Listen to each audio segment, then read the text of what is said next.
สติมาปัญญาเกิดเจริญพรออกตนโยมทั้งหลายรับฟังมงคลชีวิตมงคลชีวิตข้อที่20มัชฌะปามาจะสัญญโมสำรวมจากการดื่มน้ำเมาไม่กับไฟเพียงการเดียว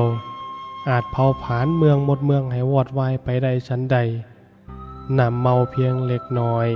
ก็อาจทำลายทุกสิ่งทุกอย่างของเฮาได้ชั้นนั้นการสำรวมจากการดื่มน้ำเมาหมายถึงหยังน้ำเมาโดยทั่วไปหมายถึงเหล้าแต่ที่นี่หมายถึงของมึนเมาที่ให้โทษทุกชนิดบ่ว่าจะเป็นน้ำหรือของแห้งพร้อมกับสิ่งเสพติดทุกชนิดดื่มในที่นี่หมายถึงการเฮ็ดให้ซึมซาบเข้าไปในร่างกายบ่ว่าจะโดยวิธีดื่มดมอัดฮีดสีดสูบซักก็ตามสำรวมหมายถึงการระมัดระวังหรือการงดเว้นเหตุที่ใช้คำว่าสำรวมพระพุทธศาสนาเป็นศาสนามีเหตุมีผลบางศาสนาเห็นโทษของเหล้าเห็นโทษของแอลกอฮอล์ดังนั้นนอกจากห้ามดื่มแล้วเอามาล้างท่าบาดแผลก็บ่ได้คนตายแล้วเอาแอลกอฮอล์มาเสร็จล้างศพก็บ่ได้เพราะเป็นของบาปแต่ในพระพุทธศาสนาพระสัมมาสัมพุทธเจ้าของเฮาบ่ได้ห้ามแบบเมารวมกันหมดอย่างนี้พอทรงเบิ่งเห็นว่าเหล้าหรือสิ่งเสพติดแม้นจะมีโทษใหญ่หลวงแต่ในบางกรณีก็อาจนำมาใช้ประโยชน์ในทางการแพทย์ได้เช่นใส่ซักระงับความเจ็บปวด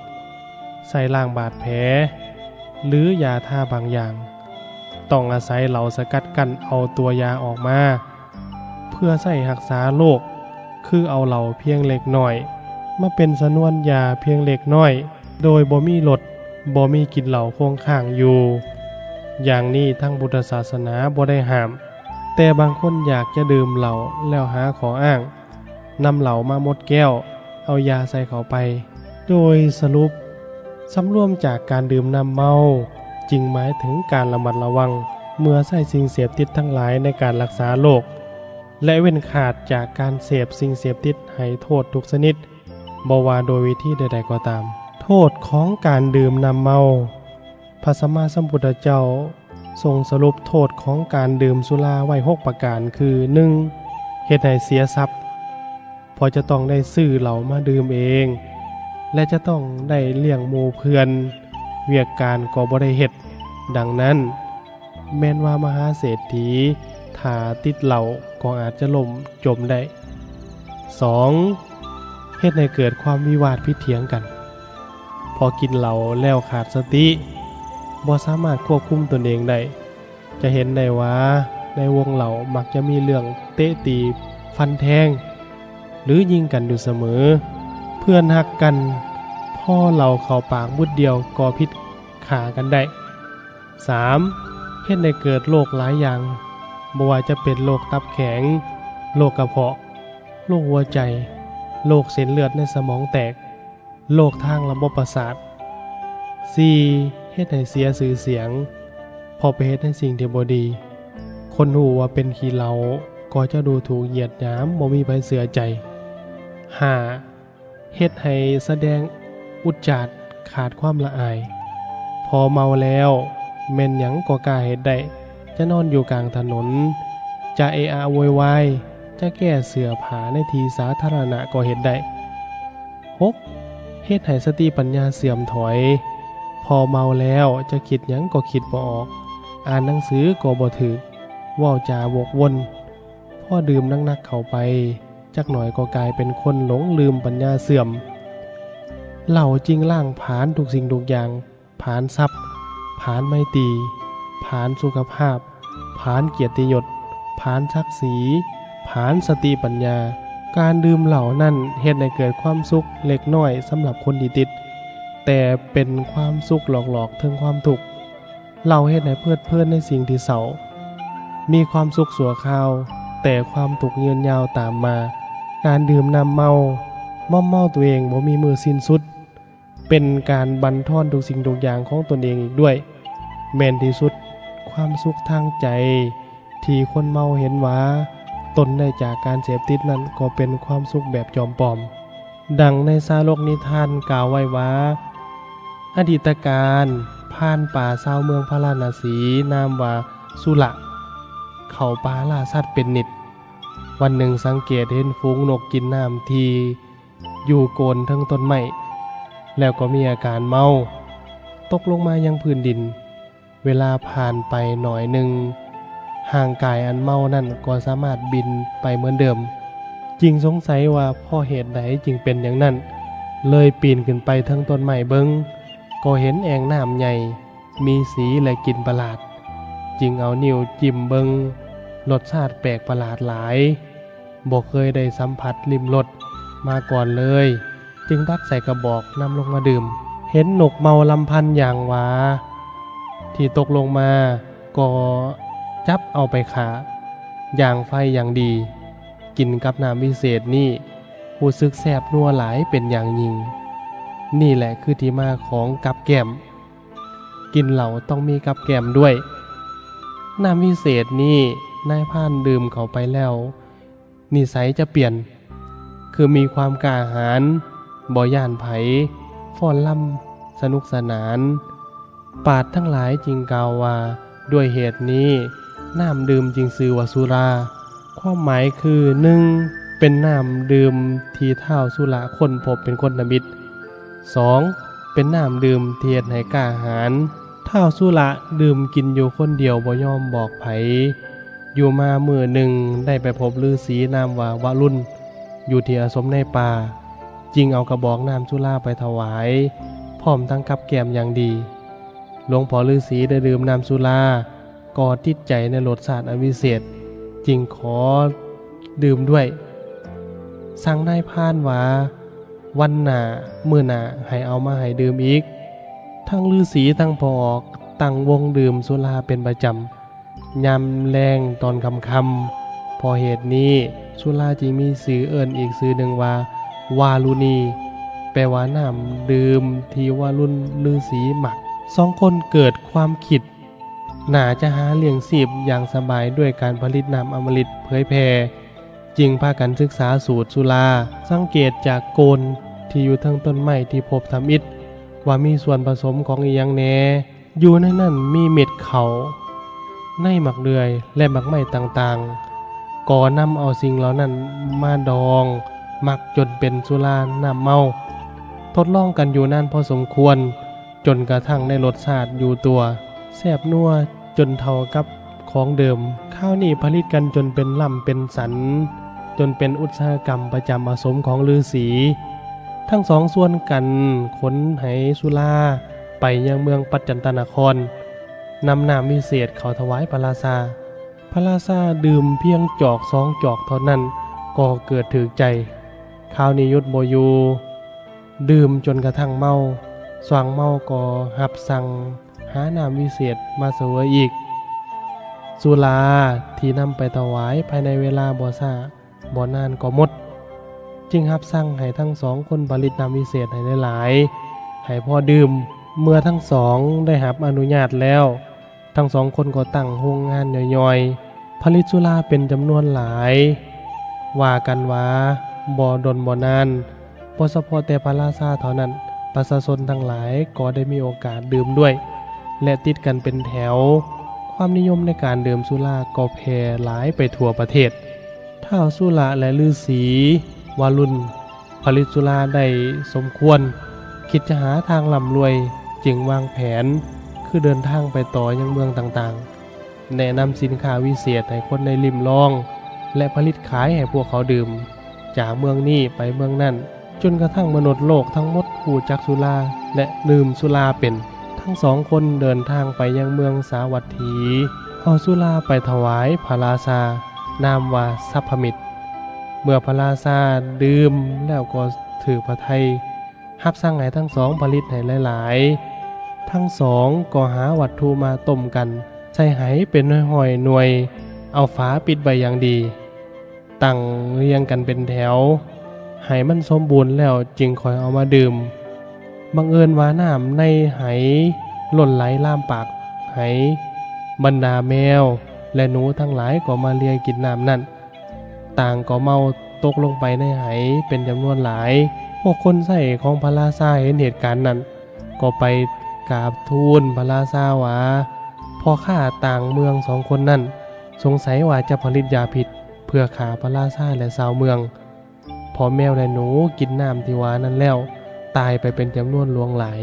ความจริงแล้วแมวและหนูบ่ได้ตายเพียงแต่เมาพอสว่างเมาแล้วมันก็แล่นหนีไปแต่พระราชาและพวกบริวารบ่เห็นตอนนั้นทั้ง2 คนจึงถูกเอิ้นไปสอบสวนและถูกสั่งประหารชีวิต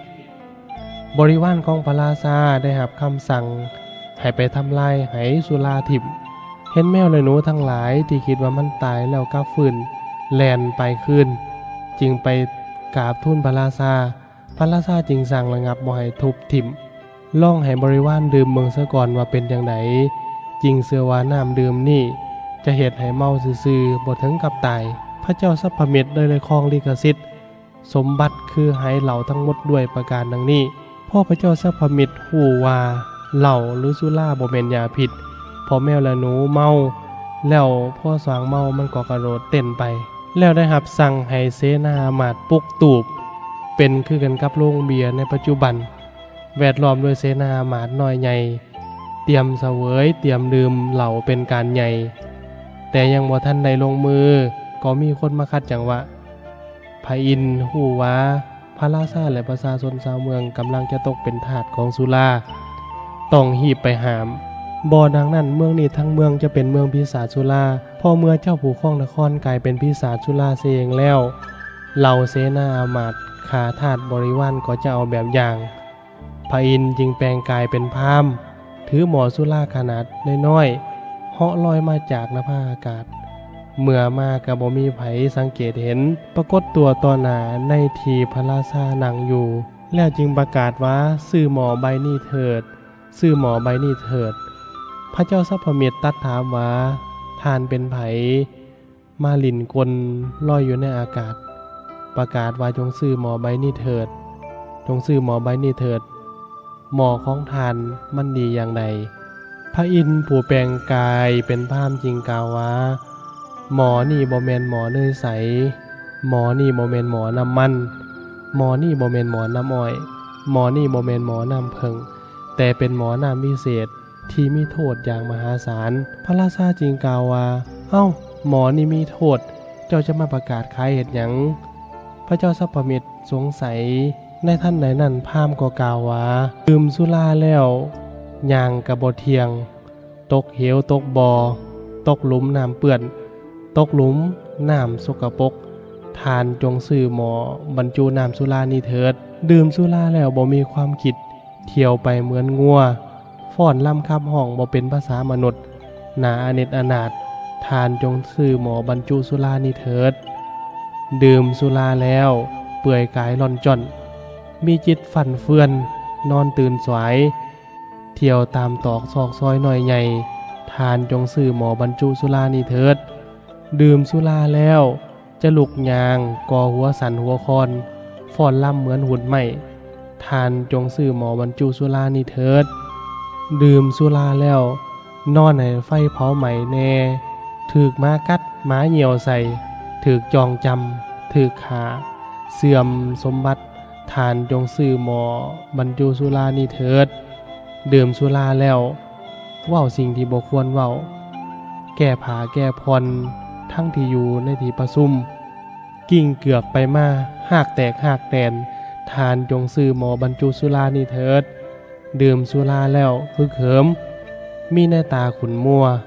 นึกว่าแผ่นดินทั้งหมดเป็นของตนแม่นพระเจ้าจักรพรรดิผู้เฮืองอำนาจก็หาถ้าเทียมบ่ได้ทานจงซื้อหมอบรรจุสุรานี้เถิดดื่มสุราแล้วถือตัวและดูหมิ่นคนอื่นก่อการทะเลาะวิวาทผิวพรรณบ่งามที่อยู่ของเขาเป็นที่ซ่องสุมของพวกนักเลงทานจงซื้อหมอบรรจุสุรานี้เถิดดื่มสุราแล้วเฮ็ดให้ตระกูลที่มีทรัพย์อเนกและนั้นต้องเพพังบ่มีทายาทสืบสกุลทานจงซื้อหมอบรรจุสุรานี้เถิดดื่มสุราแล้ว แม้นว่าจะมีฐานะมั่นคงเพียงใด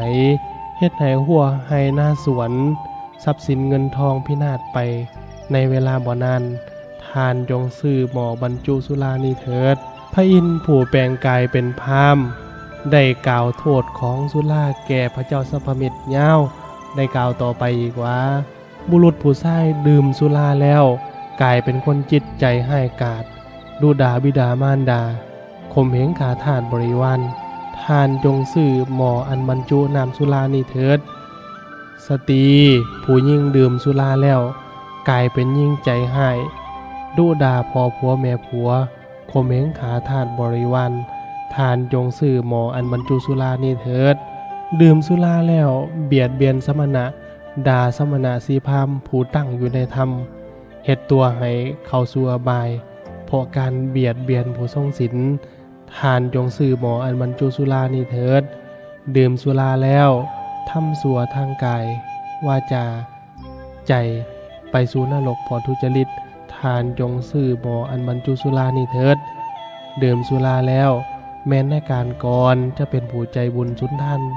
บ่เคยเว้าตัวแต่กลับเป็นคนเว้าตัวหลอกลวงไว้ทานจงซื้อหม้อบรรจุสุรานี้เถิดคนหับใส่ดื่มสุราแล้วเมื่อมีกิจที่พึงเฮ็ดพึงกระทำถูกเขาซักถามก็บ่ฮู้เรื่องทานจงซื้อหม้อบรรจุสุรานี้เถิดตำนานกล่าวเล่าว่ากษัตริย์พี่น้อง12พระองค์ดื่มสุราแล้วห้องลำทำเพลงสนุกสนานแคมฝั่งแม่น้ำแล้วก็ประหัตประหารกันสิ้นชีวิตอย่างอนาถแคมฝั่งแม่น้ำนั่นแลทานจงซื้อหม้อบรรจุสุรานี้เถิดพวกเทพในการก่อนถือว่าตนเทียงแท้ดื่มสุราแล้วมึนเมาล่นจากสวรรค์น้ำเมาเส้นนี้ปราศจากประโยชน์ดูก่อนกษัตริย์บุคคลเมื่อหู้อย่างนี้แล้วยังจะกิดดื่มสุรานี่บ่ในหม้อหน่วยนี้บ่แม่นน้ำนมบ่แม่นน้ำสมบ่แม่นน้ำผึ้งเบิ่งก่อนกษัตริย์ทานจงหู้อย่างจ้าแจ้งอย่างนี้แล้วจงซื้อไปเถิดเบิ่งก่อนพระเจ้าสัพพมิตรของที่อยู่ในหม้อนี่มีลักษณะดังที่ข้าพระเจ้าพรรณนามานี่แลพระเจ้าสัพพมิตรฟังพราหมณ์แปลงกายสัทยายโทษของสุรามายาวเหยียด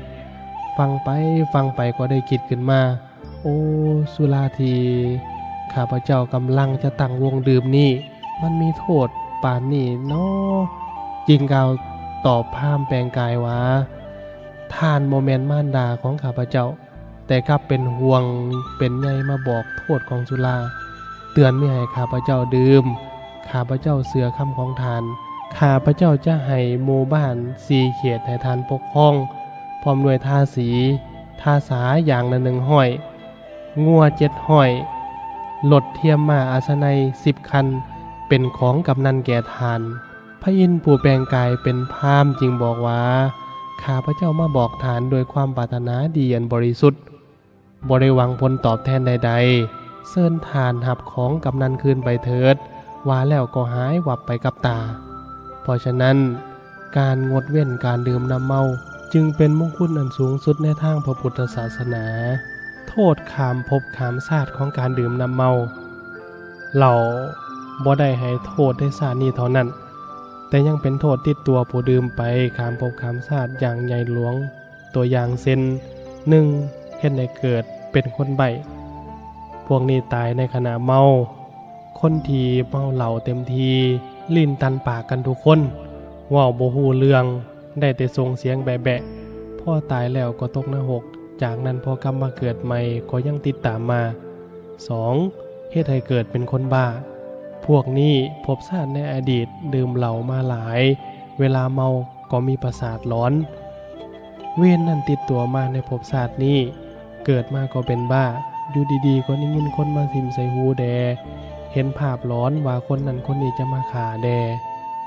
3. เฮ็ดให้เกิดปัญญาอ่อนพวกนี้ดื่มเหล้าหลายๆตอนเมาก็คิดหยังบ่ออกอยู่แล้วด้วยเวรสุรานี้ก็ส่งผลให้เกิดเป็นคนปัญญาอ่อน 4. เฮ็ดให้เป็นสัตว์เลื้อยคลานบ่ว่าจะเป็นแลนงูกระป๋อมมาจากพวกขี้เมาทั้งนั้นพวกนี้ฝึกซ้อมคลานมาตั้งแต่ตอนเป็นคนพ่อตายไป ก็ได้ค้านสมใจนึกวิธีเศร้าเหล่าให้ได้เด็ดขาด 1. ตึกตองให้เว้นโทษว่าสุราก็ให้โทษอย่างนักหลวงหลายแท้ดังได้กล่าวมาแล้วในนิทาน 2. ตั้งใจอย่างเหนียวแน่นว่าจะเศร้าดื่มเหล้าโดยเด็ดขาดโดยให้สัจจะกับผู้ใหญ่ที่เคารพนับถือหรือกับพระสงฆ์ 3. สิ่งใดที่เป็นสื่อสายใยให้คิดถึงเหล้าเช่นรูปโฆษณาเกี่ยวกับเหล้าหรือเหล้าตัวอย่างขนไปทิ่มให้หมดถือเป็นของขี้เดียดจังให้นำเอาความเศร้าหมองมาสู่บ้านเฮือน 4. คิดถึงศักดิ์ศรีของตนเองให้หลายว่าเฮาเป็นชาวพุทธเป็นลูกศิษย์ของพระพุทธเจ้าเป็นศิษย์มีครูเป็นคนมีเกียรติยศเป็นทายาทมีตระกูลคิดถึงศักดิ์ศรีของตนเองดังนี้แล้วก็จะเศร้าเหลาได้เอง 5. พยายามหลีกเลี่ยงหมู่เพื่อนขี้เหล้าขี้ยาทั้งหลายให้ออกห่างบ่ดังนั้นจักหน่อยเขาก็มาชวนเฮาไปดื่มเหล้าอีกข้อนี้สำคัญที่สุดตราบใดที่เฮายังเศร้าคบเพื่อนขี้เหล้าบ่ได้จะบ่มีทางเศร้าเหล้าเลยอานิสงส์การสำรวมจากการดื่มน้ำเมา 1. เฮ็ดให้เป็นคนมีสติดี 2. เฮ็ดให้บ่หลงไหลมัวเมาในสิ่งเสพติด 3. เฮ็ดให้บ่เป็นบ่เกิดการพิดเถียงวิวาทกัน 4. เฮ็ดให้รู้จักกิจการทั้งในอดีตปัจจุบันอนาคตได้ว่องไว 5. เฮ็ดให้บ่เป็นบ้าบ่เป็นใบ้บ่เป็นคนปัญญาอ่อน 6. เฮ็ดให้มีชื่อเสียงเป็นที่ฮักแพงของคนทั่วไป 7. เฮ็ดให้มีชื่อเสียงเป็นที่ฮักใคร่ของคนทั่วไป 8. เฮ็ดให้บ่หลงเฮ็ดให้ผู้มีพระคุณ 9. เฮ็ดให้มีฮิริโอตตัปปะ 10. เฮ็ดให้มีความเห็นถึกมีปัญญาหลาย 11. เฮ็ดให้บรรลุมรรคผลนิพพานได้โดยง่าย